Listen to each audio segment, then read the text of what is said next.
Haleluya. Shalom Bapak Ibu terkasih. Eh, Sejauh yang dapat dijangkau oleh rekaman ini, selamat malam. Kiranya damai sejahtera Tuhan Yesus Kristus senantiasa memenuhi hati dan pikiran saudara, kita semuanya, sehingga kita dapat merasakan hadirat Tuhan yang menguasai jiwa kita. Amin Bapak Ibu. Baik Bapak Ibu, sebagaimana yang saya katakan, ya, tujuan saya membagikan pengajaran-pengajaran di grup kita ialah untuk memenuhi panggilan saya membagikan pengajaran-pengajaran yang berpatokan kepada ajaran-ajaran para rasul. Ya.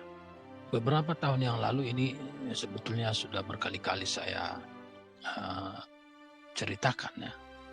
Beberapa tahun lalu, ketika saya pada waktu itu dibuat depresi, ya, mendapatkan berbagai pengajaran yang saling berbeda satu sama lain tentang topik yang sama, ada ajaran yang berbeda-beda dari hamba-hamba Tuhan. Dan saya sangat depresi karena tidak tahu mana yang benar dan siapa yang harus saya ikuti. Sampai akhirnya saya memutuskan untuk meminta kepada Tuhan supaya Dia sendiri yang mengajari saya, karena saya memutuskan untuk berhenti mengikuti seorang pendeta atau seorang teolog. Saya tutup semua. Saya putuskan saya hanya ingin diajar oleh Tuhan sendiri, oleh Tuhan Yesus sendiri. Karena tentu saya tidak ingin binasa, ya, karena kesesatan itu melahirkan kebinasaan. Dan karena berhubung saya juga terpanggil untuk mengajar, ya, untuk mengajar baik keliling maupun lewat media-media seperti ini, tentu saya tidak ingin saya menyesatkan seorang pun di antara yang mendengar, ya. Saya tidak ingin menyesatkan siapapun karena sangat mengerikan, ya, hukuman yang tersedia bagi setiap orang yang menyesatkan satu jiwa pun. Sangat mengerikan. Lebih baik kita tidak pernah mengajar, ya, lebih baik kita hanya mendengar dan melakukan firman daripada kita mengajar tapi salah, tapi sesat, sehingga menyesatkan iman salah seorang jemaat Tuhan. Ya. Jadi karena saya tidak ingin menyesatkan seorang pun, maka saya meminta kepada Tuhan dengan sungguh-sungguh pada waktu itu, dengan berlutut, dengan menangis, dengan meraung, ya. Saya minta kepada Tuhan supaya Dia sendiri yang mengajar saya. Selama beberapa lama saya berdoa seperti itu, saudara. Pada waktu itu akhirnya saya mendengar suara Tuhan di kedalaman batin saya, di mana Dia berkata dengan kalimat yang pendek. Dia katakan begini, jangan mengajarkan apa yang tidak diajarkan rasul-rasulku.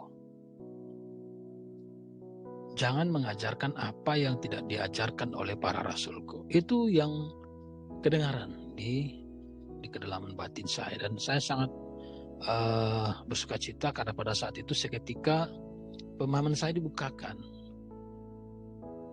bahwa Tuhan sedang berkata, ajaran yang original, ajaran kekristenan yang original yang berasal dari rohnya, itu adalah ajaran yang diajarkan oleh rasul-rasulnya dalam surat-surat mereka, yaitu apa yang kita namai perjanjian baru, ya.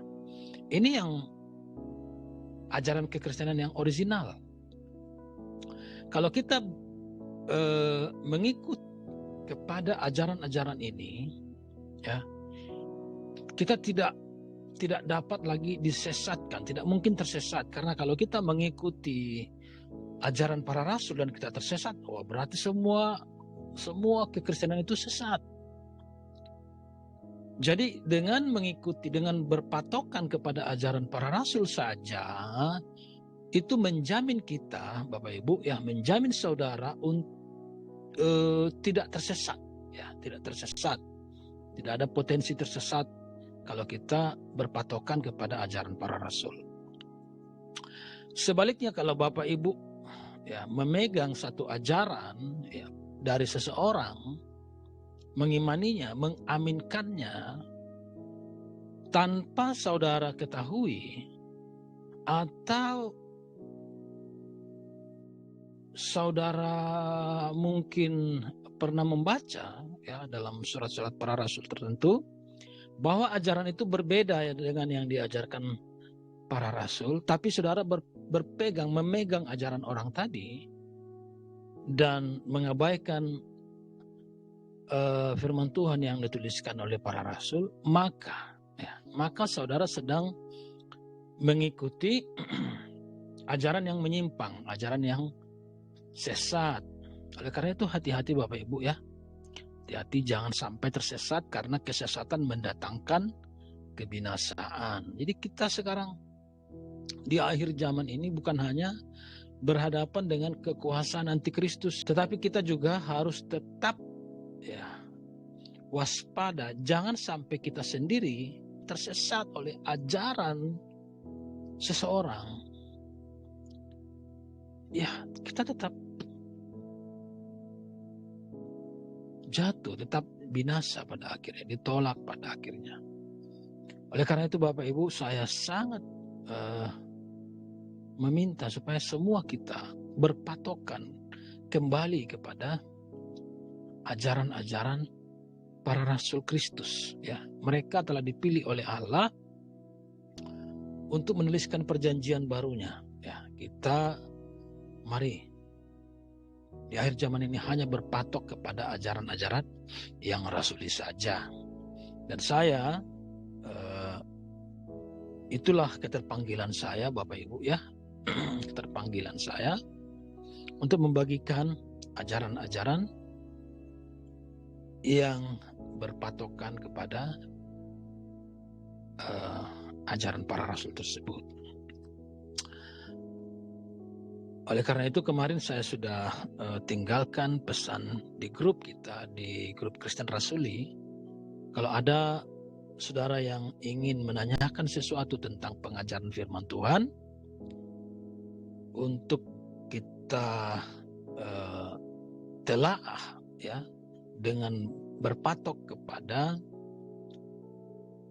ajaran yang rasuli, ya, silakan hubungi saya, silakan chatting saya secara japri, ya, secara pribadi, baik di WhatsApp, ya, di WA maupun di Telegram. Silakan tinggalkan pertanyaan dan nanti akan saya jawab melalui rekaman video seperti ini. Nah, baik Bapak Ibu, sudah ada beberapa pertanyaan yang masuk, ya.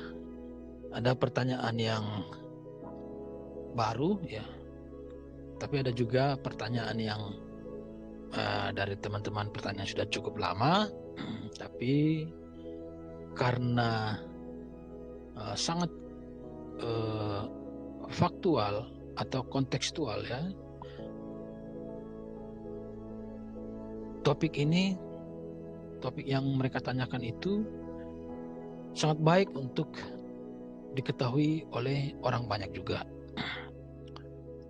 Oleh karena itu saya angkat kembali apa yang mereka tanyakan dan jawaban yang sudah saya berikan kepada mereka.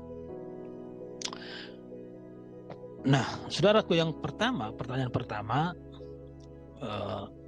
saya tidak perlu sebutkan, ya, siapa yang menanyakan. Ya, mungkin saja itu mengganggu privasi, ya. Oleh karena itu saya tidak perlu sebutkan namanya, ya. Pertanyaan pertama dari saudara kita, seperti ini. Ada ajaran berkata, tanda seseorang dibaptis Roh Kudus haruslah berbahasa roh. Ya.